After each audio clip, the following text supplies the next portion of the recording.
नमस्कार, संसद टीवी की खास पेशकश मुद्दा आपका में आपका स्वागत है। मैं हूं राजीव कुमार सिंह। भारत और कनाडा दो लोकतांत्रिक देश जिनके रिश्ते कभी गर्मजोशी भरे रहे तो कभी ठंडे भी पड़ गए। आज जब वैश्विक राजनीति नई दिशा में बढ़ रही है, भारत कनाडा संबंध भी एक नए मोड़ पर हैं। कनाडा की विदेश मंत्री अनीता आनंद भारत के दौरे पर आईं और विदेश मंत्री डॉक्टर एस जयशंकर के साथ उन्होंने मुलाकात की। भारत और कनाडा के बीच एक और व्यापार, शिक्षा और तकनीकी सहयोग में संभावनाएं बढ़ रही हैं, तो दूसरी ओर राजनीतिक मतभेद और कूटनीतिक तनाव भी कम हो रहे हैं। हाल के महीनों में दोनों देशों में संवाद नई शुरुआत की ओर इशारे कर रहे हैं। आर्थिक साझेदारी को लेकर बातचीत फिर तेज हुई है और निवेश के नए अवसर तलाशे जा रहे हैं। हालांकि सुरक्षा और आपसी विश्वास से जुड़े मुद्दे अब भी समाधान की प्रतीक्षा में हैं।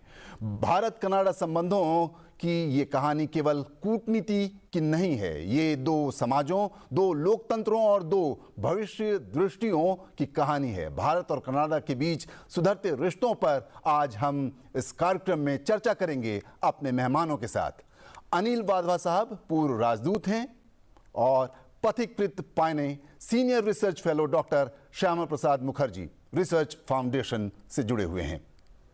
आइए कार्यक्रम की शुरुआत में सबसे पहले सुनते हैं भारत कनाडा विदेश मंत्रियों के बीच हुई वार्ता के दौरान भारतीय विदेश मंत्री डॉक्टर एस जयशंकर ने क्या कहा। We are working to restore and reinvigorate the mechanisms necessary to advance our partnership. As Prime Minister Modi noted during his meeting with Prime Minister Carney in Kananaskis, India's approach is to move forward with a positive mindset. This morning you have met the Prime Minister, you have heard from him personally about our vision of cooperation and how best to realize it. I should also take note of the fact that our national security advisors and their teams had a productive meeting on the 18th of September in New Delhi, which was an important first step towards enhancing our security cooperation. Our foreign ministries at the level of secretary or deputy minister also met on the 19th of September to review the overall relationship. Our trade ministers spoke recently, actually on the 11th of October. So when we look at Canada, we see a complementary economy, we see another open society, we see diversity and pluralism. And we believe that that is the basis for a close, sustainable and long-term cooperative framework. आइए चर्चा की शुरुआत करते हैं। सबसे पहला प्रश्न वाधवा साहब आपसे जानना चाहेंगे कि कनाडा की विदेश मंत्री अनीता आनंद भारत के दौरे पर आईं। दोनों देशों ने अपने अपने राजदूत एक दूसरे की राजधानियों में फिर से तैनात कर दिए हैं। ऐसे में तेजी से बदलते इस पूरे घटनाक्रम को आप कैसे आंकते हैं? भारत कनाडा रिश्तों को क्या ठोस दिशा मिलती हुई नजर आ रही है आपके नजर से? और देखिए, जून के बाद जब प्राइम मिनिस्टर मोदी की मुलाकात नई कार्यवाहक गवर्नमेंट में जो मिस्टर कार्नी है उनके साथ हुई थी G7 के तहत, तो उसके बाद से हमने देखा है कि रिश्तों में काफी तेजी आई है। नेशनल सिक्योरिटी एडवाइजर्स एक दूसरे से मिल चुके हैं और उसके बाद ये तय हुआ है कि एक नया रोड मैप उसका अनावरण हो। तो अभी हमने देखा कि अभी जो अनीता आनंद की जो विजिट हुई है उसमें निवेश और व्यापार और महत्वपूर्ण खनिजों और कृषि और ऊर्जा से लेकर कई ऐसे क्षेत्र हैं जिसमें सहयोग को लेकर एक नया रोड मैप उसका अनावरण हुआ है। हम जॉइंट स्टेटमेंट को अगर हम देखें तो हम उसमें काफी सारे जो वर्किंग ग्रुप्स थे उनका भी रिवाइवल हम देख सकते हैं। फॉरेन ऑफिस कंसल्टेशंस पहले ही रिवाइव हो चुकी हैं। उसके बाद जो एनर्जी ग्रुप है हमारा उसको फिर से रिवाइव किया गया है। सीईओ फोरम फिर से मिलेगा और जनवरी में जो एक बड़ी डेलीगेशन कनाडा से आने वाली है जिसके ऊपर भी विचार विमर्श हुआ है। उसके साथ साथ उसके मार्जिन पे जब सीईओ फोरम मिलेगा तो नेचुरली इससे निवेश और व्यापार दोनों में तेजी आएगी। सबसे बड़ी बात जो न्यू एज इंडस्ट्रीज हैं जैसे कि एआई है और रेयर अर्थ है और सप्लाई चेन के ऊपर जो मुद्दे हैं, इन सब पर सहमति भी बन गई है, क्योंकि हमने देखा है कि भारत और कनाडा जब से क्राइसिस हुआ है, उसके पहले ग्रिड सिक्योरिटी पर बात तेजी से चल रही थी, और फिर ग्रीन हाइड्रोजन के ऊपर भी बात, उसमें काफी इजाफा हुआ था। जॉइंट वर्किंग ग्रुप जो एजुकेशन के ऊपर है, उसका क्या कंट्रीब्यूशन होना चाहिए दोनों सोसाइटीज के ऊपर, इन सब पर सहमति बनी है कि सभी का रिवाइवल हो। तो क्लियरली एक रोड मैप बना है, और इसमें रिलेशनशिप में तेजी आई है, क्योंकि एम्बेसडर्स भी एक दूसरे के देशों में जा चुके हैं। तो मुझे लगता है कि अगले कुछ महीनों में हमें उसके रिजल्ट्स जरूर देखने को मिलेंगे। जी। पथिकृत पैने हाल के दिनों में भारत और कनाडा के वाणिज्य मंत्री भी मिले थे, और उसी के आसपास दोनों देशों के राष्ट्रीय सुरक्षा सलाहकारों के बीच भी मुलाकात हुई थी। हम सभी जानते हैं कि 2023 में जब भारत और कनाडा के रिश्ते खराब होने शुरू हुए थे तो वजहें क्या थी। ऐसे में वहाँ नई सरकार बनने के बाद हुए बदलावों को भारतीय नजरिए से आप कैसे आंकते हैं? देखिए, एक सेंस ऑफ ऑप्टिमिज्म जरूर है कि एक सुधार की कोशिश की जा रही है और सुधार जरूर आएगा रिश्तों में। अगर आप देखेंगे, हाल ही में इसी साल मिनिस्ट्री ऑफ फाइनेंस जो है कनाडा का, वहां से एक रिपोर्ट आता है जिस रिपोर्ट का नाम है assessment of money laundering and terrorist financing risk in Canada. तो उसमें ये पहली बार ये कहा जा रहा है कि जो प्रो खालिस्तानी ऑर्गेनाइजेशंस काम करते हैं कनाडा में, और जिनको इन लोगों ने डेजिग्नेट किया है politically motivated violent extremism organisations, वो एडमिट कर रहा है कि खालिस्तानी वायलेंट एक्सट्रीमिस्ट ऑर्गेनाइजेशंस जो है वो कनाडा से कहीं ना कहीं से उनको फंडिंग आ रहा है।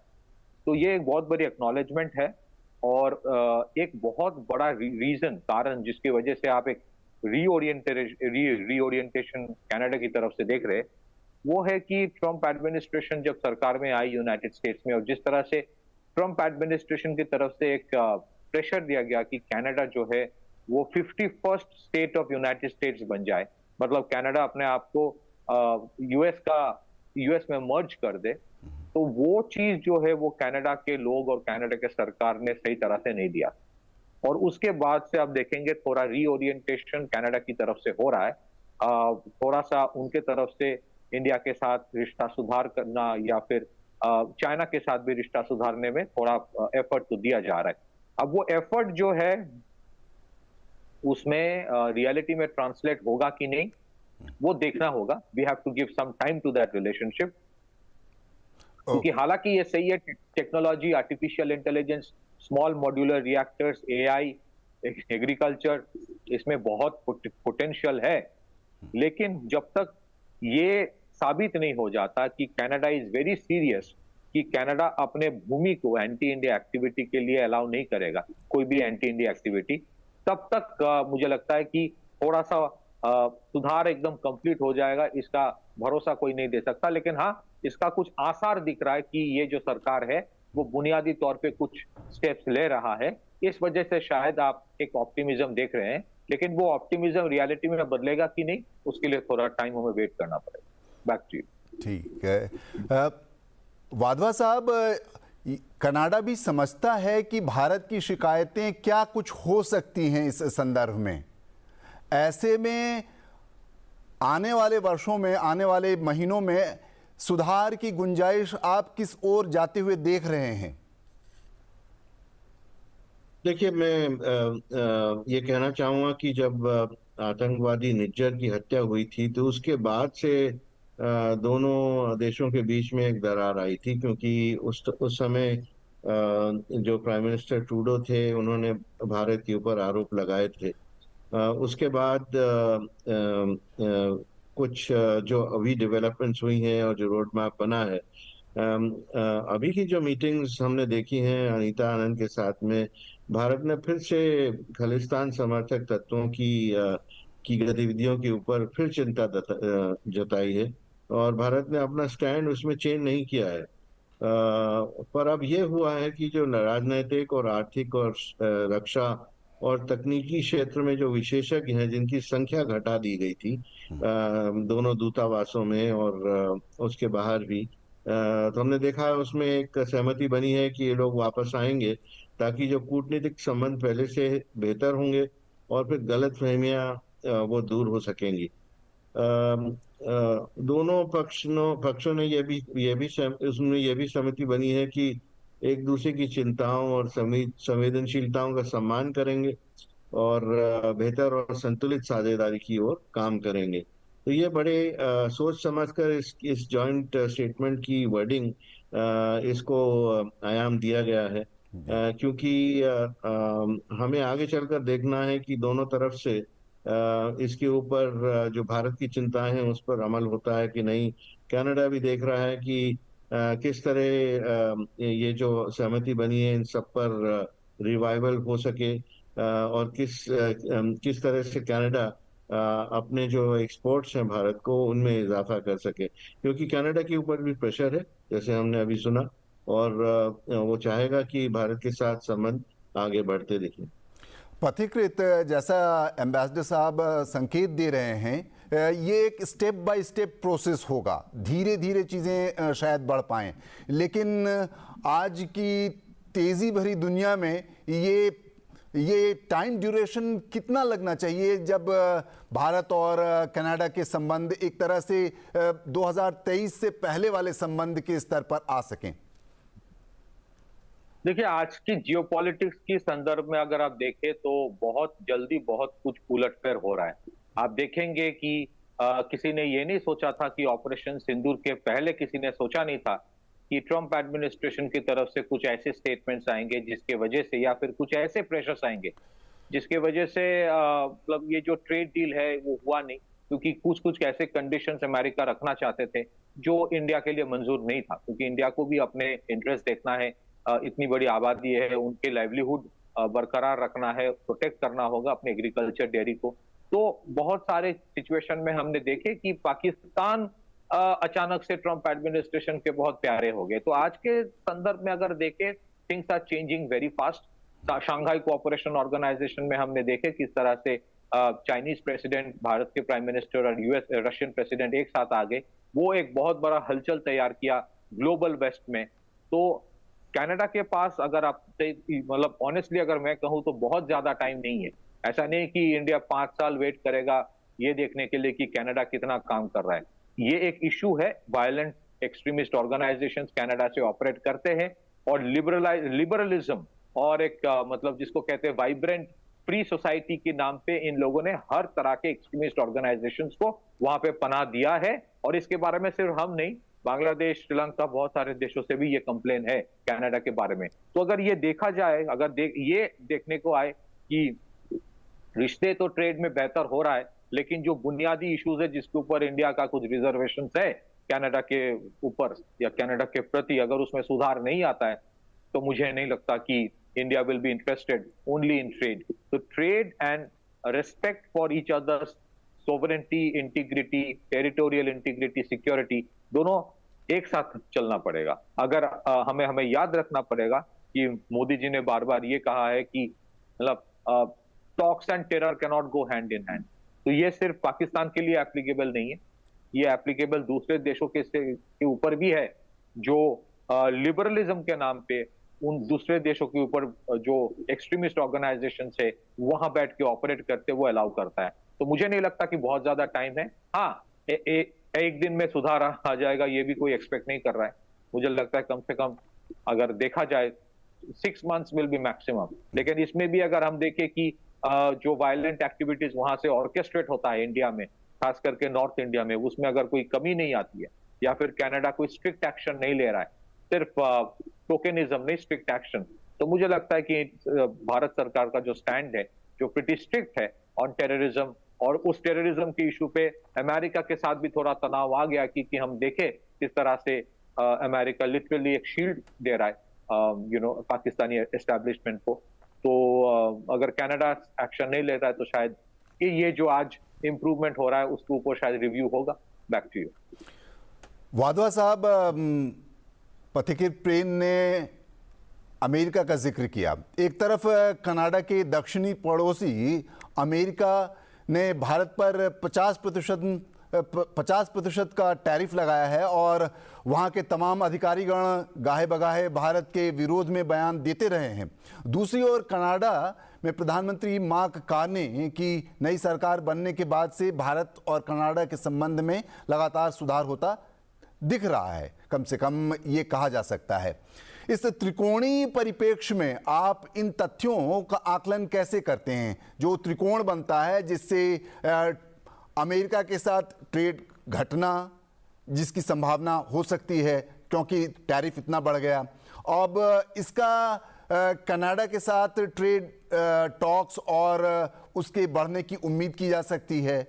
तो इस पूरे त्रिकोणीय परिप्रेक्ष्य को in terms of trade, in terms of terror, in terms of all those financial aspect आप कैसे आकलन करते हैं?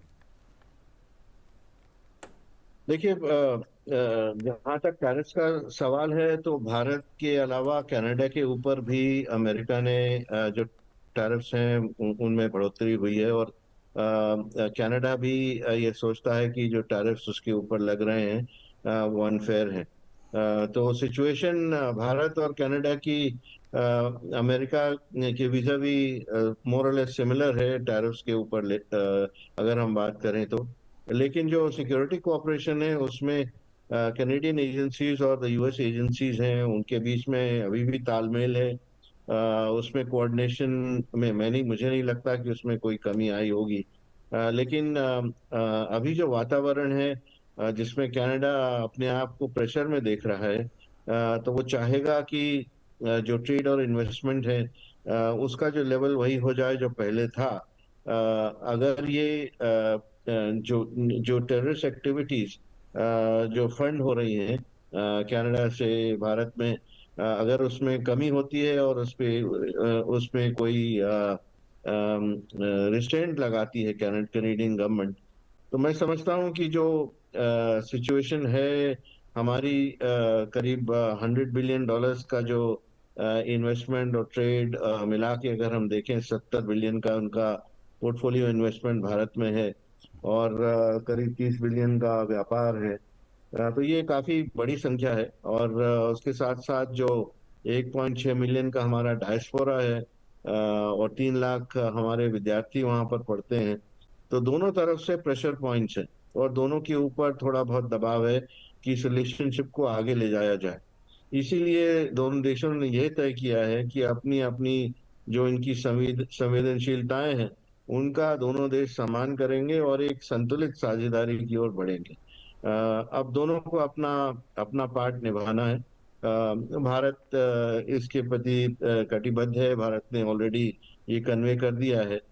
लेकिन देखना यह है कि कनाडा की तरफ से किस तरह की पहल की जाती है आतंकवाद की तरफ। और दूसरा जो कैनेडियन कंपनीज हैं उनमें बहुत इंटरेस्ट है कि भारत में निवेश आगे बढ़े और ट्रेड आगे बढ़े। तो ये पॉसिबल है कि आगे जाकर अगर सब चीज ठीक से चले और जिसपे हमारी साझेदारी बेस्ड है अगर वो उसी तरह चलती रहे तो रिलेशनशिप में जरूर इजाफा होगा। जी, पथिकृत भारत की आबादी आज दुनिया में सबसे ज़्यादा है और 1.4344 बिलियन की जो आबादी है वो एक बहुत बड़ा मार्केट देती है भारत को। जहाँ तक भारत और कनाडा के संबंध हैं, आप किन क्षेत्रों में सहयोग की उम्मीद देखते हैं? दोनों विदेश मंत्रियों की वार्ता से साफ था कि कनाडा का फोकस क्रिटिकल मिनरल, ऊर्जा, आर्टिफिशियल इंटेलिजेंस, पर्यावरण जैसे मुद्दों पर था, जबकि भारत इन मुद्दों के अलावा agriculture, science and technology, civil nuclear collaboration जैसे मुद्दे भी अहम मान रहा था। जी बिल्कुल, अगर आप देखें कि जिस तरह से प्रेसिडेंट ट्रंप दबाव लगाए अमेरिकन कंपनीज के ऊपर कि वो इंडिया में इन्वेस्ट ना करे और इन्वेस्टमेंट अमेरिका में ही करे, लेकिन उसके बावजूद आप देखेंगे गूगल से लेके एप्पल तक बहुत सारे बड़े बड़े टेक कंपनीज इंडिया में इन्वेस्ट कर रहा है। ग्लोबल कैपेबिलिटी सेंटर्स आज जो इंडिया में रन कर रहा है वो करीब 1900 है, 1900। मतलब कहने की बात यह है कि इंडिया आज सिर्फ एक मार्केट नहीं है, बट प्रोडक्ट डेवलपमेंट, मैन्युफैक्चरिंग में भी इंडिया है एक बहुत बड़ा एक रीजन के तरह उभर के आ रहा है, क्योंकि यहाँ पे सिर्फ कंज्यूमर्स नहीं है, यहाँ पे स्किल्ड मैन पावर भी है। तो कनाडा में भी बहुत सारे कंपनीज है जो चाहेंगे कि एरियाज ऑफ सेमीकंडक्टर या फिर जो एक इम्पोर्टेंट इशू है वो स्मॉल मॉड्यूलर रिएक्टर्स का, उसमें कनाडा इज इंटरेस्टेड, इंडिया भी इंटरेस्टेड है। इंडिया के कनाडा के कुछ क्रिटिकल और नीश जिसको कहते हैं डिफेंस मैन्युफैक्चरिंग कंपनीज भी है जो जिनका नाम है दुनिया में। जैसे अगर उदाहरण की तरह देखा जाए तो बोम्बार्डियर जो एक कंपनी है वो स्पेशलाइज्ड कुछ एयरक्राफ्ट बनाते हैं जो बेसिकली आईएसआर में जिसका बहुत रेलेवेंस है। आईएसआर तो मतलब इंटेलिजेंस, सर्वेलेंस एंड रिकॉनेसाइंस। तो स्पेशल मिशन एयरक्राफ्ट या स्मॉल मॉड्यूलर रिएक्टर्स या फिर कुछ टेक्नोलॉजिकल कंपनीज है जो सेमीकंडक्टर्स या इस सब चीजों में काम करते हैं। एक और इम्पोर्टेंट इशू जिसके ऊपर थोड़ा गौर करना चाहिए कि कनाडा का पॉपुलेशन कम है, लेकिन उनका जो रिसोर्सेस है, उनके पास जो खनिज है, जो नेचुरल रिसोर्सेस है या मिनरल्स है, वो बहुत बड़े तादाद में है। तो उनको भी एक मार्केट की जरूरत है। अगर आप मेजर इकोनॉमीज में देखेंगे, among the top 5 economies of the world, उसमें अगर देखा जाए तो इंडिया का जो ग्रोथ रेट है वो सबसे ज्यादा है। मतलब एक $4 ट्रिलियन की इकोनॉमी के लिए 7-8% ग्रोथ रेट बरकरार रखना आसान चीज नहीं है, लेकिन इंडिया के लिए वो एक नेचुरल प्रोसेस बन गया है। और एक इंपॉर्टेंट चीज ये देखना है कि अगले 10 साल में इंडिया का जीडीपी 4 ट्रिलियन से $10 ट्रिलियन होने वाला है। तो पोटेंशियल बहुत है। इसी वजह से चाहे वो सेमीकंडक्टर्स हो, डिफेंस हो, क्रिटिकल मैन्युफैक्चरिंग हो या फिर आर्टिफिशियल इंटेलिजेंस हो या फिर कोऑपरेशन इन एग्रीकल्चर हो और कंज्यूमर सेगमेंट हो, उसमें मुझे लगता है कि कनाडा काफी इंटरेस्टेड होंगे। और इंटरेस्ट सिर्फ ऐसा नहीं है कि सिर्फ एजुकेशन की वजह से। एक और चीज है, आप देख सकते हैं कि जैसे यूनाइटेड किंगडम से एक इंटरेस्ट दिखाया गया कि बहुत सारे ब्रिटिश यूनिवर्सिटीज इंडिया में कैंपस तैयार करेगा। हो सकता है कि कल कैनेडियन बहुत सारी यूनिवर्सिटीज भी इंडिया में कैंपस तैयार करे और यहाँ एजुकेशन को स्प्रेड करे। तो अपॉर्चुनिटीज बहुत है, लेकिन जैसे मैंने पहले कहा, trade and terror can not go hand in hand. उनको ये देखना है कि इंडिया की जो सिक्योरिटी कंसर्न्स है उसको अगर कनाडा सही तरह से उसको डील कर ले तो मुझे लगता है स्काई इज द लिमिट। दोनों देशों में कन्वर्जेंस और सिमिलैरिटी भी बहुत है। This relationship can really thrive and prosper. Back to you ambassador Wadhwa, अंतिम सवाल आपसे। भारत कनाडा के आपसी रिश्तों में आई गर्माहट के लिए दोनों देशों के प्रधानमंत्री कितने जिम्मेदार हैं? खासकर जो परिस्थिति 2023 में बनी थी उसे देखते हुए भारत ने बहुत संयम का परिचय दिया। जस्टिन ट्रूडो के सत्ता से हटने के बाद प्रधानमंत्री कार्ने ने भी संयमित कूटनीति का परिचय दिया और दोनों देशों के ऐतिहासिक संबंधों को देखते हुए कार्रवाई की। आपका क्या कहना है इस पर?